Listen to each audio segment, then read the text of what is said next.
Shalom y bendiciones, hermanos y hermanas de todo el mundo. Queremos darles la bienvenida a una nueva discusión y, como siempre, le damos también la más cordial bienvenida a Baruch en Israel. ¿Cómo te encuentras, Baruch?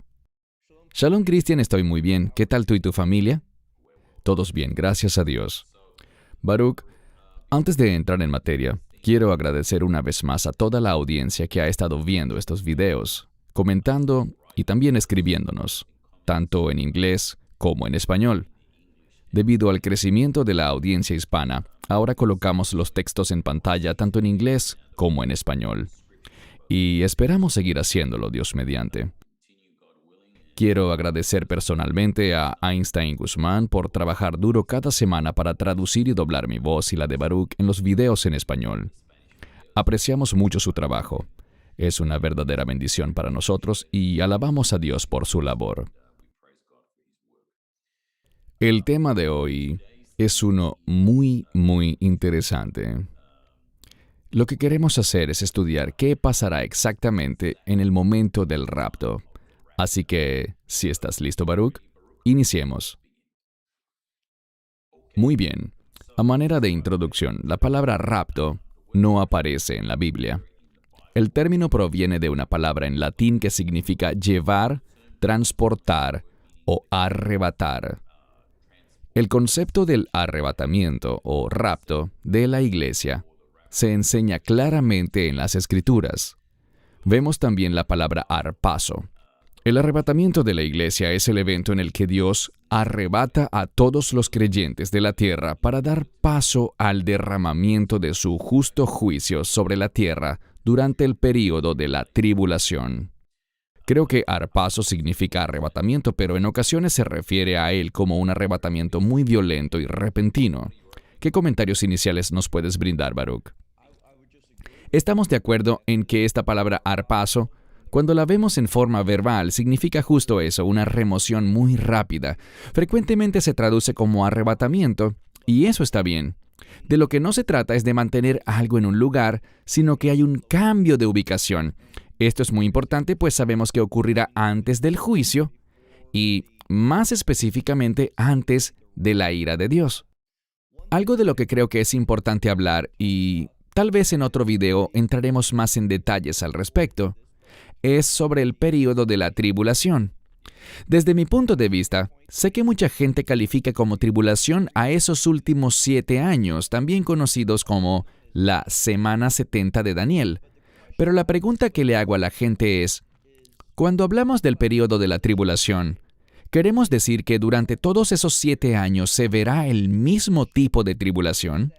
¿La fuente de las tribulaciones es siempre la misma o, quiero decir, la causa que lo produce es la misma durante todos los 7 años? ¿Quiénes sufrirán y por qué sufrirán? Todas estas preguntas son importantes, necesitan ser respondidas y pueden ser respondidas según las Escrituras. Pero creo que con frecuencia la gente al oír sobre el período de la tribulación realmente no entiende cuál es la fuente de estos juicios, qué propósito tienen, quién está detrás de cada evento, qué cambios habrán. Todo esto tiene gran importancia y si queremos tener una perspectiva bíblica precisa de este evento llamado el rapto, debemos ser capaces de responder esas preguntas con base en las Escrituras. Amén, así es. Y tal como lo mencionaste, Baruch, estaremos grabando un video muy pronto que tendrá que ver con las posturas del rapto pretribulación, durante la tribulación y post-tribulación, y qué es lo que la Biblia realmente dice al respecto. Existe quizás una cuarta postura que podríamos llamar pre-ira, pero no hablaremos de eso en este video. Excelentes puntos, Baruch, y definitivamente necesitamos analizarlos en detalle en un video que publicaremos muy pronto. Avancemos. Veamos lo que la palabra de Dios nos dice muy claramente con respecto al rapto y a lo que específicamente ocurrirá en ese momento. Primera a los Tesalonicenses 4, 16 al 18. Porque el Señor mismo con voz de mando, con voz de arcángel y con trompeta de Dios, descenderá del cielo, y los muertos en Cristo resucitarán primero. Entonces nosotros, los que estemos vivos, los que hayamos quedado, seremos arrebatados juntamente con ellos en las nubes, para recibir al Señor en el aire, y así estaremos siempre con el Señor. Por tanto, consolaos unos a otros con estas palabras. Tus comentarios, Baruch. Allí leemos que estaremos siempre con el Señor, así que no habrá otra separación. Esto tiene implicaciones importantes porque la Iglesia Ortodoxa enseña que el gobierno del Mesías durante el reino milenial será ejercido en la tierra, pero que la Iglesia se mantendrá en el cielo. Eso no puede ser una interpretación correcta, porque una vez que el rapto suceda, estaremos junto al Mesías para siempre. Lo segundo que debemos señalar es eso que dice que los muertos en el Mesías resucitarán primero. Cuando alguien muere hoy, siendo creyente, dice la Biblia que estar ausentes del cuerpo es estar en casa con el Señor. Así que esas frases de estar ausentes o estar en casa, la misma raíz se usa aquí y significa básicamente estar en casa o no estar en casa. Cuando estamos en este cuerpo, realmente no estamos en casa, donde a fin de cuentas somos llamados a estar, como vemos aquí, con Dios, presentes con Él. Cuando leemos que los muertos en Cristo resucitarán primero, nos habla solo de sus restos físicos. Debemos recordar que cuando un creyente en el Mesías muere, su alma estará con el Mesías de inmediato. Así que no se habla aquí del alma, sino únicamente del cuerpo. Hablaremos más al respecto en unos minutos, pero ese cuerpo será transformado y cambiado. Los muertos en Cristo resucitarán primero, se refiere a sus cuerpos, a sus restos físicos. Luego dice, los que estemos vivos, y creo que allí entramos tú y yo, si estamos vivos en ese momento. Nuestros cuerpos serán transformados también, y nuestras almas serán colocadas en esos nuevos cuerpos. Será un acontecimiento muy rápido, así que, ¿qué ocurrirá en el rapto? Los restos físicos de quienes ya han muerto, sus restos serán transformados y se producirá un encuentro. Muy importante este punto. Qué interesante que en muchas Biblias no hayan traducido esto correctamente. Aquí leemos para recibir al Señor, pero muchas otras versiones dicen encontrarnos con el Señor, utilizando ese verbo encontrar, pero en realidad el original presenta un sustantivo para el encuentro con el Señor. ¿Y por qué esto es importante? Es importante porque el verbo encontrar usualmente se refiere a una coincidencia, cuando te topas con alguien por casualidad, pero el sustantivo encuentro siempre se refiere a algo planificado, a una reunión planificada.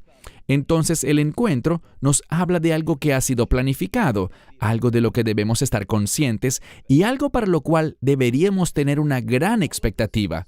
Todo esto es importante en referencia al rapto. Y Baruch, corrígeme si me equivoco, pero aquí es cuando la gente se enreda con los detalles, pero esto, en mi perspectiva, no será un rapto silencioso o secreto. Cuando vemos estas escrituras, será algo ruidoso. Cuando Él descienda del cielo con un grito.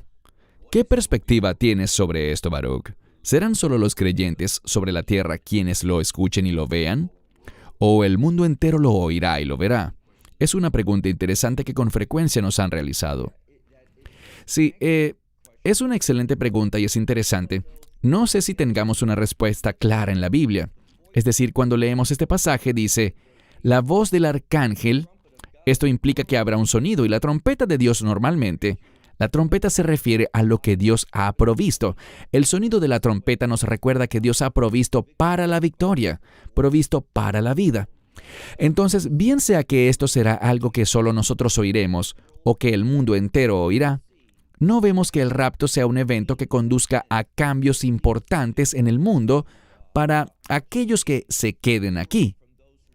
Este es un punto muy interesante. He dicho y escrito que debido a la persecución, a los arrestos, yo no creo que cuando el rapto ocurra en el mundo, se verá muy impactada la sociedad por este evento. Puede que ellos oigan algo al respecto, pero creo que hay una buena probabilidad de que se enteren, por supuesto, pero no reconocerán lo que es. No es como algunos lo pintan, que quedarán carros abandonados por todos lados, pues yo creo que esto sucederá hacia el final de una intensa etapa de persecución, en la que los creyentes estarán desapareciendo porque los matarán, los arrestarán, los perseguirán. No veo nada en las Escrituras que nos diga que el rapto será percibido y entendido por los no creyentes, y que será un catalizador para que ellos se arrepientan.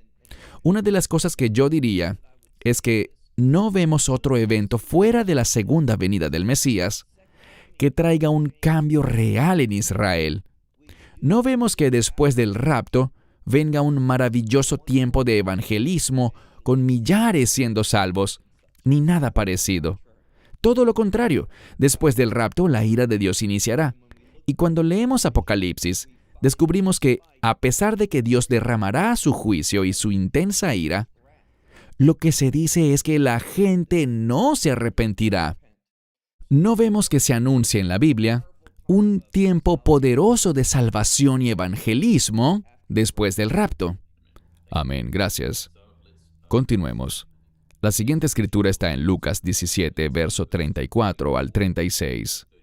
Os digo que en aquella noche habrá 2 personas en una cama. El uno será tomado y el otro será dejado. 2 mujeres estarán moliendo juntas, la una será tomada y la otra dejada. 2 hombres estarán en el campo, el uno será tomado y el otro dejado. Baruch, esto es algo que... Y estamos descartando lo que Hollywood describe como el rapto, pero... En tu opinión, y esta escritura es tan importante que a veces debemos leerla una y otra vez. ¿Es correcto decir que estos versículos implican que el rapto afectará a todo el mundo al mismo tiempo? Porque aquí leemos que en aquella noche 2 personas estarán en cama, obviamente durmiendo, y una será tomada, pero a la vez hace referencia a gente trabajando. Quizás se trate de gente en otra parte del mundo, pero ocurrirá simultáneamente en el mismo instante, ¿es correcto? Sucederá simultáneamente al mismo tiempo, ¿correcto? Cuando leo este pasaje, uno de los elementos que veo, al igual que en su contraparte en Mateo 24, es que esto estará sucediendo previo a la ira de Dios. Hay un contexto que dice que será como en los días de Noé, o antes de los días de Noé, y cosas así. Lo importante aquí es que el mensaje es que la participación nuestra en el rapto no depende de dónde estemos o de lo que estemos haciendo. No se trata de lo que yo pueda hacer para ganarme un lugar en este evento, ni tampoco un lugar específico donde tengamos que ubicarnos para poder experimentarlo. Esa es una de las grandes enseñanzas que nos brinda este pasaje. Así que no se basa en dónde estemos ni de lo que estemos haciendo. Por supuesto sabemos que se basa en recibir el nuevo pacto por fe. Recibirlo. No ganarse algo ni estar en un lugar específico. Ese creo yo que es el punto principal en estos ejemplos que se nos están dando aquí. Muy bien, gracias. El siguiente texto está en 1 Corintios 15, 50 al 54. Ajustaré un poco esto para poder leer el pasaje. Ok, ahora a esto digo, hermanos, que la carne y la sangre no pueden heredar el reino de Dios, ni la corrupción hereda la incorrupción. He aquí os digo un misterio.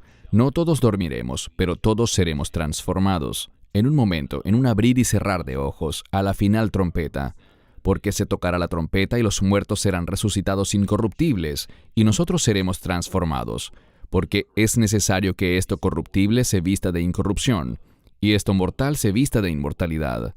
Cuando esto corruptible se haya vestido de incorrupción, esto mortal se haya vestido de inmortalidad, entonces se cumplirá la palabra que está escrita: sorbida es la muerte en victoria.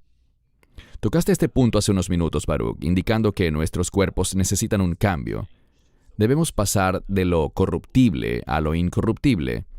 Antes de que nos expliques y enseñes sobre esta escritura específica, hay algo que debí preguntar antes, pero bueno.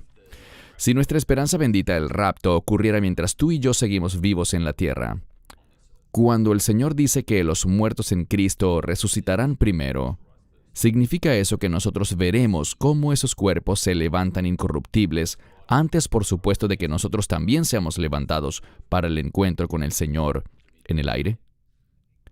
Creo que ambos eventos, la transformación de los restos mortales de la gente y su reunión con el alma que está en el cielo, por un lado, y por el otro nuestra transformación total, como dice aquí, sucederá en un momento, en un abrir y cerrar de ojos, y por tanto no creo que alcancemos a discernirlo. Creo que será algo que ocurrirá tan repentinamente, tan velozmente, que creo que uno de los puntos que mencionabas sobre el ruido, el sonido que se oirá, puede ser también causado por la gran velocidad a la que todo esto sucederá. Así que no veo en la Escritura que el evento del rapto sea algo realmente discernible para la gente. Lo que más se enfatiza en el pasaje es el resultado de ese evento para los creyentes. Un par de puntos que mencionaste.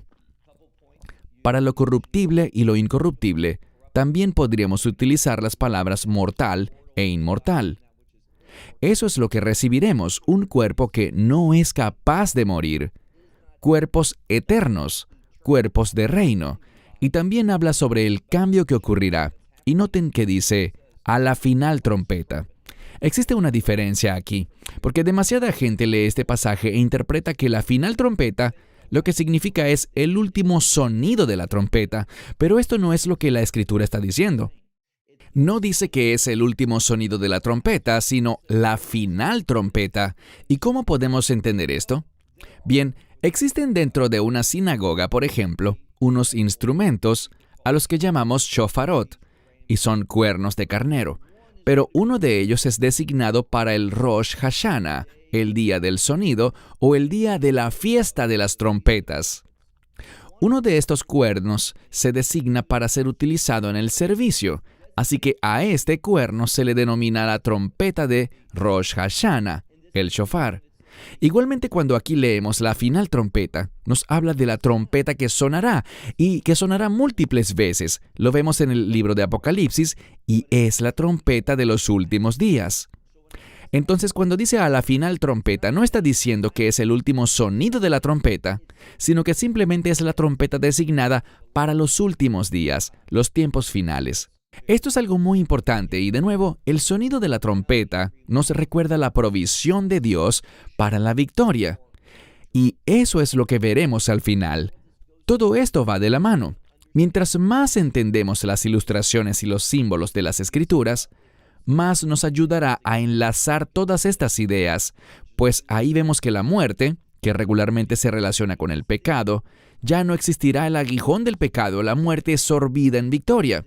Y esta es la victoria que el Mesías ha ganado, obtenido, conquistado y que nosotros compartimos. Esta victoria derrotará tanto al pecado como a la consecuencia del pecado, que es la muerte. El rapto nos habla de vida y de vida eterna. Amén, gracias. Ahora leamos Tito 2:13. Es una escritura muy importante que resalta un par de cosas. Aguardando la esperanza bienaventurada o bendita y la manifestación gloriosa de nuestro gran Dios y Salvador Jesucristo. Antes de darte la palabra, Baruch, creo que otro de los elementos que me sorprendió con un video que publicamos recientemente sobre la deidad de Jesús, es Yeshua Dios, fue que tristemente muchas personas no lo ven de esa forma. No aceptan la divinidad de Yeshua, de Jesús. Esta escritura es muy hermosa, pues no solo nos habla sobre la esperanza bendita que es el rapto o el arpazo, sino que dice la manifestación gloriosa nada menos que de nuestro gran Dios y Salvador, Jesucristo. Un verso poderoso y maravilloso. ¿Qué puedes comentar sobre él, Baruch? Sí, algunos tratan de explicar ese verso y tristemente lo que dices es desafortunadamente cierto. Y no debería sorprendernos, pues sabemos que Juan enseña en su primera epístola que en los últimos días habrán personas que negarán la divinidad del Mesías, negarán que Dios ha visitado a su pueblo en carne y hueso. Esto está sucediendo cada vez más, y vemos también dentro del movimiento mesiánico, desafortunadamente, que esa misma negación de la divinidad de Yeshua sigue en aumento. Cuando vemos este versículo, algunos buscan explicar que lo que dice es que Dios será manifestado y el Salvador, pero ellos no quieren admitir que allí dice que Dios es el Mesías o que el Mesías es Dios. Ellos insisten en una dramática falsedad, porque si te fijas donde dice, aguardando la esperanza bendita y la manifestación gloriosa, si estuviésemos hablando de dos cosas diferentes, es decir, la presencia de Dios allí y por otra parte Yeshua, Hamashiach, Jesucristo, para ser así, la palabra manifestación tendría que estar en plural, pero no es así. Esto significa que aquel que se manifestará es ciertamente uno, que es Dios y que es a la vez el Salvador. Entonces estamos hablando del Mesías en su rol de Dios y Salvador. Cuando examinamos la gramática griega aquí, ella también nos enseña sobre la divinidad del Mesías. La gente es libre de estar de acuerdo o no con lo que nosotros pensamos, que el Mesías es Dios. Nosotros creemos en la Trinidad y en la divinidad del Mesías, pero la gente es libre de creer lo que guste. Sin embargo, la Escritura comparte y enseña claramente sobre la divinidad del Mesías. Amén.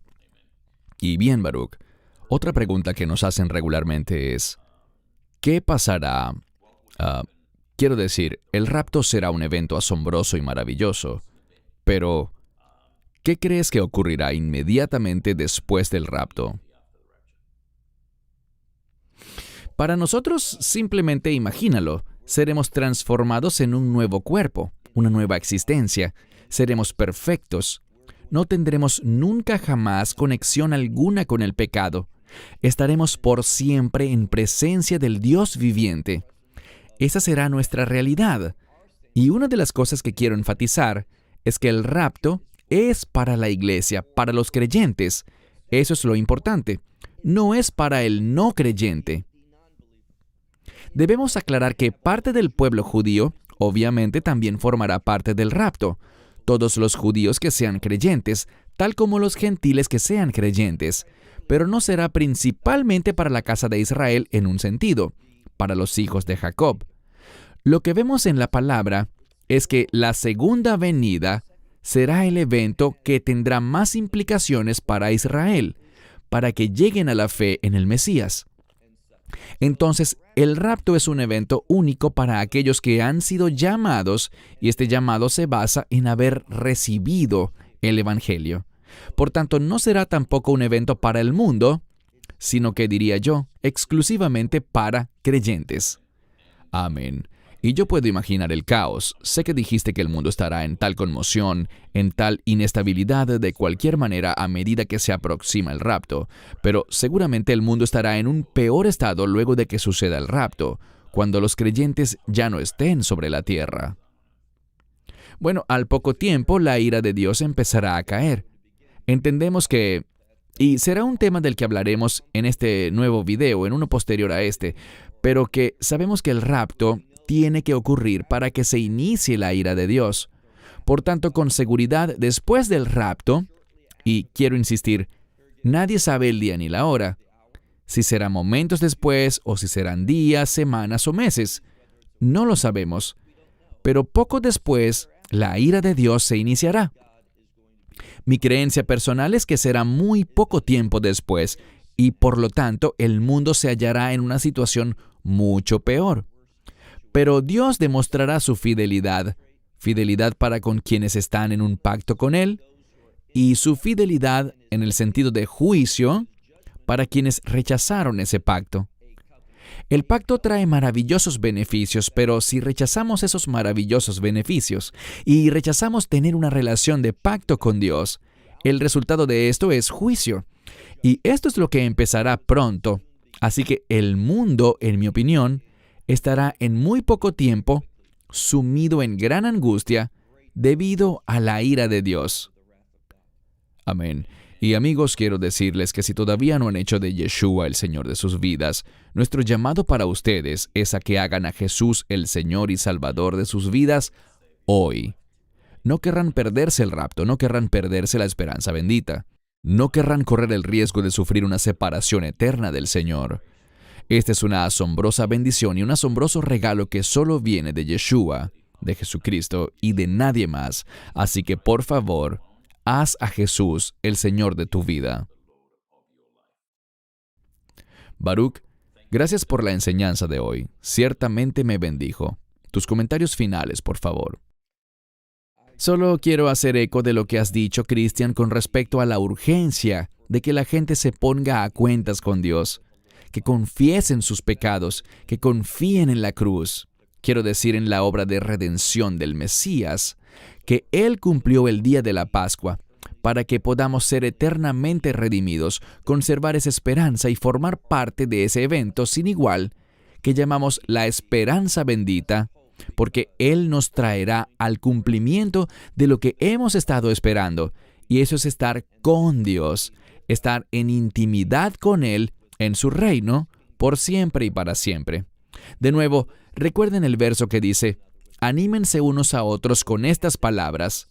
Así que cuando tenemos esta esperanza, a pesar de lo que esté pasando alrededor nuestro, porque las cosas se volverán más duras, más difíciles para nosotros los creyentes.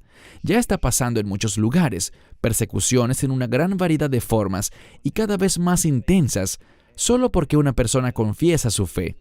Pero sabemos que vendrá un día de consuelo perfecto y este es el día del rapto. Y también quiero animar a la gente, a quienes quizás no tengan a toda su familia salva en el Señor ahora, a que no se rindan, sigan orando, sigan pidiéndole misericordia a Dios. Queremos asegurarnos de que todas las familias participen juntas en esta esperanza bendita que es el rapto. No querrán que ningún miembro de su familia se quede, o sus vecinos, sus seres queridos, sus amigos. Sigan orando por todos ellos, el Señor es fiel. Manténganlos en sus oraciones. Gracias, Baruch, por tu enseñanza el día de hoy. Para todos los que nos ven, si no se han suscrito al canal, por favor háganlo. Compartan este video y denle me gusta. Y como siempre pueden escribirlos a australasia@loveisrael.org. Gracias, Baruch. Me bendijo mucho tu enseñanza hoy. Oro que así haya sido con todos los que nos ven. Y ya queremos reunirnos en nuestra próxima discusión en video. Baruch en Israel y un servidor acá en Sydney, Australia, nos despedimos. Shalom y bendiciones. Esperamos que te hayas edificado con el mensaje de hoy y lo compartas con otros. Te invitamos a seguir nuestros estudios cada semana por este canal y por el portal de YouTube de Amarás a Israel. También puedes descargar nuestra aplicación móvil gratuita, Mi Estudio Bíblico. Finalmente, para obtener más información sobre nosotros, visita nuestra web amarasaisrael.org, donde encontrarás otras conferencias de Baruch en audio, video y texto. Hasta el próximo programa. Que el Señor te bendiga en Yeshua HaMashiach, Jesús el Mesías, mientras caminas con Él. Shalom desde Israel.